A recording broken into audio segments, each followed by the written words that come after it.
Hey crafty cuties, welcome back to Paper Terrace. If you're new, I'm Jessica.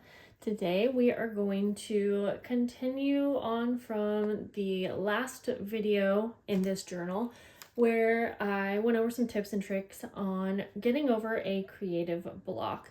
This journal seems to work really well for that theme because it's a pretty simple journal and it did come with a journal kit, but don't worry, you can follow the same idea if you don't have a journal that comes along with a journal kit. You can just use scraps and basic supplies or some of your favorite products that you have right now. I'm going to try to keep this pretty general so that you can follow along. So in the last video, I went over this layout right here, and it was supposed to be just a pretty simple layout, but it kind of exercised the creativeness and gave us some ways that we could get over that creative block in a simple way. So today I think I'm just going to stick to, I kind of want a more blank page. Yeah, we're going to do this one right here. I don't usually skip pages in a journal, but just for the sake of this video.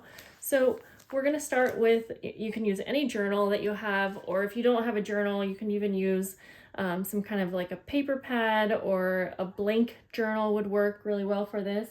And the first thing that we are going to do, and that I want you to do to help us get over this creative block, we're going to do a pretty simple layout, but I'm going to have guidelines and things that you can follow along to help you out. So the first thing that we're going to do is create a background. This blank background could totally work, but because we are exercising kind of like simple tips and tricks, that's what we're going to do. So you can grab some of your favorite papers, scrapbook papers, digitals, wallpapers, scraps, whatever you have. You can go ahead and do one single background that would just be kind of like this. And I'm going to tear mine because that's the style that I like, but you can cut yours to be more perfect if you like it. So you can have one single background with like one type of paper or wallpaper or whatever medium, or you can collage. So I'm going to do both of those, and on one side I'm just going to go ahead and use this wallpaper that I have here and glue it straight down so that it's covering most of the background. Obviously for my style there's going to be some little bits and pieces poking out on the sides, but kind of tailor this to your own style. So we're going to put the wallpaper down like this. And just so you know, I have this video idea in mind, but I have not thought through any of this. It's going to be as authentic as I can get it for you guys, just to be kind of more realistic. So on this side for the background, I am going to do a collage-y type background. And I'm probably not going to use too many different pages and papers, but this would be great for scraps. I'm going to use a piece of a book page.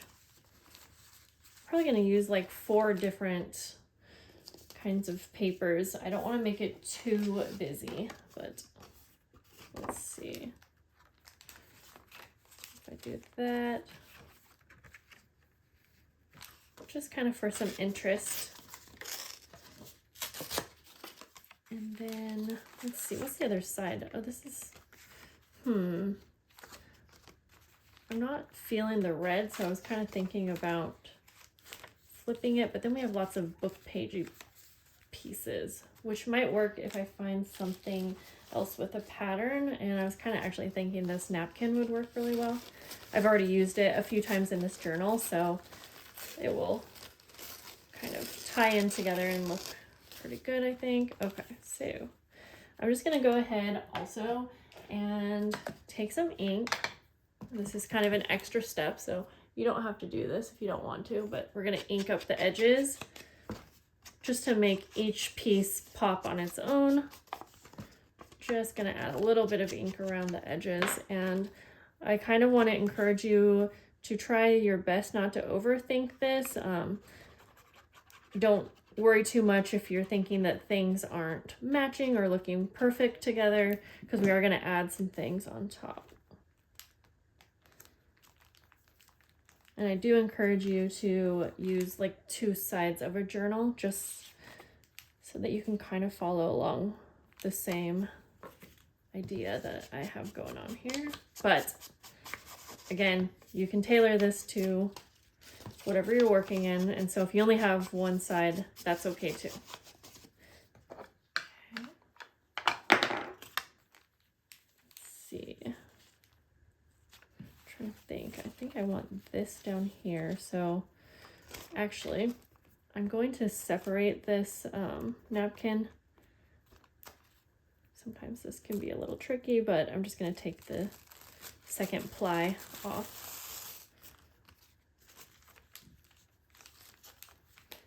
And then just kind of eyeball where I want the glue to be.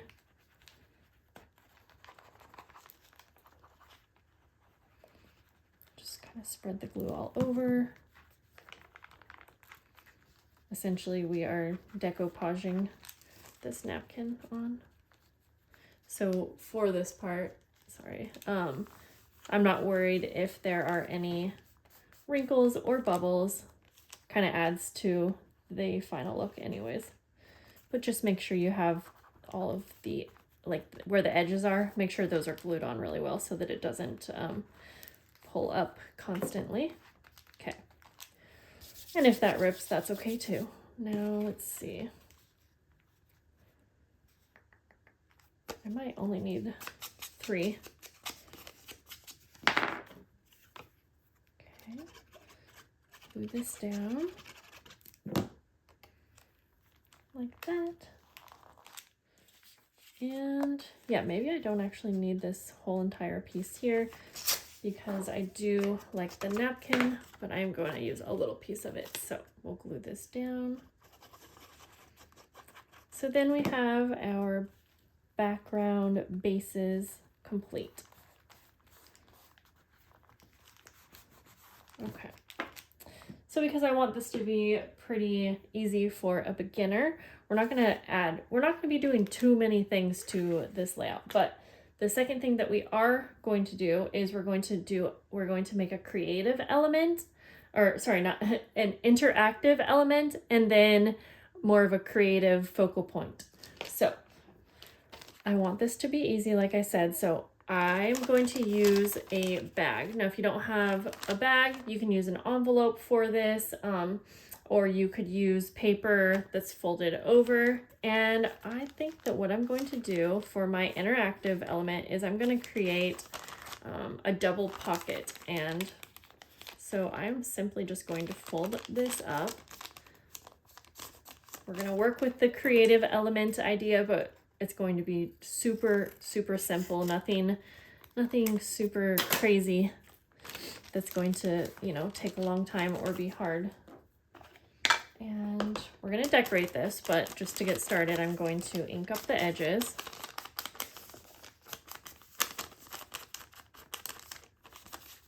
And when you're thinking of an interactive element, I'm just thinking of something that you can do something with. So whether it's a pocket that you can put something in, whether it's maybe something that you can flip or open up, or maybe like a hidden spot, something like that. So you don't have to do the same type of interactive element, but choose something that's rather easy. And that's going to go on one side of your journal pages. And again, if you're only working with one side, you can still follow all of this and maybe do 2 different spots on your page. It really just depends on, the size and everything. So for the next part, like I said, I want to decorate this, but not too much. We're not going to go overboard, but I'm kind of thinking just to tie in this napkin that I have been using. Yeah, I think I'm just going to do that.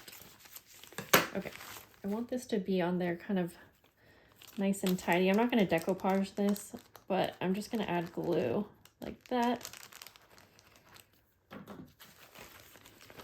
And then I can measure what size I need here.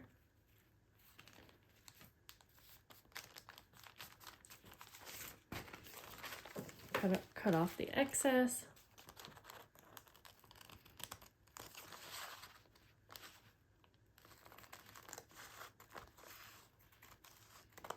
Sometimes when we're having a creative block, all of this seems overwhelming and it can just seem hard. And I feel like sometimes we're focused on like things matching and looking perfect, but really just use this as an exercise to kind of get your creativeness flowing. because that is where things kind of turn around and become more enjoyable rather than like feeling like a task. So, okay, so we have our double pocket. Actually, it's going to be a triple pocket because we have this pocket behind here and then right there. I'm going to go ahead and glue the two sides up like that. And then I'm deciding if I want to add something else to this part, which I do think I would like to do. And I'm just working with a bunch of things that I already have out here, by the way.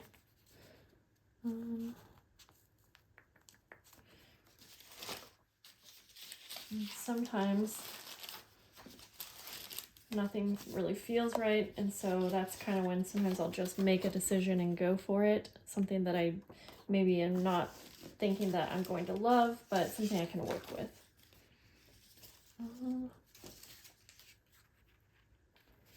Which I'm sort of thinking I'm just going to add some book pages. Yeah, because that's a simple way to add something. Okay, I'm just kind of eyeballing what size I need here. And since that's probably not all the way glued, I'm going to open that actually. I think this is going to be easier to glue down now.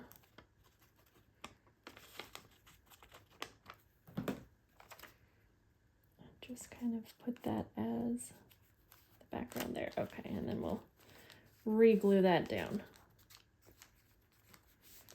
Oh, I remember I have these little labels.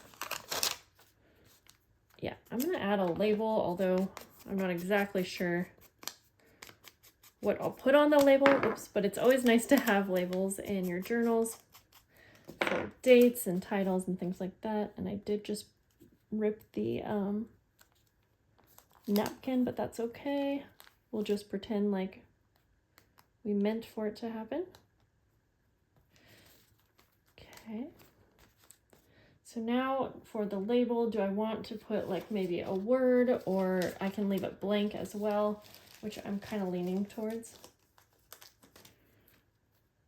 Yeah, actually, I think I'm going to add this little mushroom sticker that I have and then call this good so that we can move on to the next step of this layout. Okay. And I'm just going to, this is going to kind of close up the pocket on one side, but that's okay. There.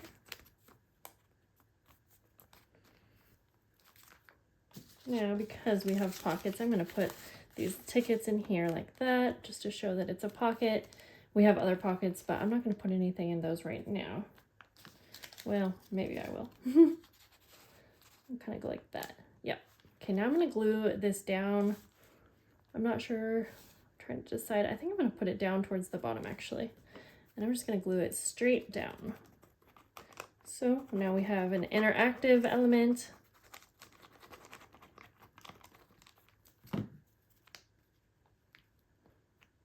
There we go. We do have lots of space still that we can work with. And because of that, I think I'm going to add one of these little label stickers that I have at the top, but whoops, well, that stuck on really quickly. But I'm not going to do anything else to this side. I'm actually just going to be okay with the fact that there's space and just leave it be. So for this next side, like I said, I want this to be more of just a kind of a creative part of the layout. So I'm thinking of like an element, a focal point element. And I had cut this out in a previous video thinking I was going to use it, but I didn't. And I'm almost thinking of adding this. It's not quite the right size, so I'll have to trim some off, but let me make sure that's what I actually want to do. That is pretty cute. But one more option would be, I have a few things that I can cut out, like these fairies. That almost seems to go with the layout more. And even though I'm really stuck on using this mushroom, sometimes if something feels right, I would say just go with that. It's a little bigger than I want, so I think what I'm going to do is trim off the frame on one side, and then I'll recheck it and see what I think. And I think I'm actually going to trim off the frame on this side, even though it's pretty. I'll save these little scraps too, because I might be able to use them in this side to kind of tie in the patterns. Yeah. Okay, so for this, I'm simply just going to glue it straight down. Again, it's just a focal point. If I wanted, I could glue on the 3 sides and keep this a pocket, but then for me, at least when I go down that rabbit hole, then I start to overthink things and do more than I really want when I'm trying to do something semi-simple. There. So I think we're just going to go with the focal point like that. Love that. Okay. Like I said, I have these strips and I was kind of thinking, yes, let's do that.